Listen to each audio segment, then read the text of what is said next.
guys! Welcome back to our YouTube channel. Please don't forget to like, share, and subscribe para lagi kayong updated sa mga video na i-upload ko sa aming YouTube channel.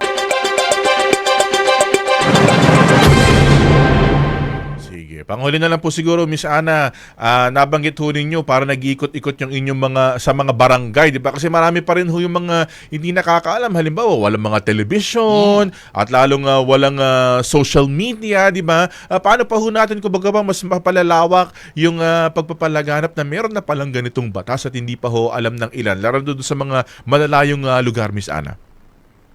Salamat po sa mga ganitong plataforma. Kahit papaano po, nakaka-reach po kami doon sa mga lugar na hindi ma-reach ng ibang ng mga ating mga tauhan, ano? Pero ang aming mga street leaders po sa pakikipagtulungan po sa LGU, sila po talaga ang makakapagbahay-bahay sa ating mga lolo't lola para ipaalam ito, lalo na doon sa mga lugar na hindi talaga marireach ng ating telebisyon, ng ating radyo, o kahit man lamang internet.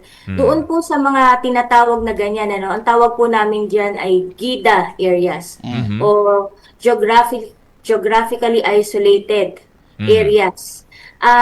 Pinupuntahan po yan ng aming mga regional officers, ng aming mga regional directors, ng aming mga staff. Kasama po namin ang LGU. Minsan, inihahatid kami ng Philippine Navy, Philippine Army, para lang po marating. Yan pong mga geographically isolated areas na yan. So kami po ay gumagawa ng paraan kahit po sa maliit naming budget, ginagawan po ng paraan kasi nakikipagtulungan po ang ating mga LGUs sa NCSC. Thanks for watching! Please don't forget to like, share, and subscribe!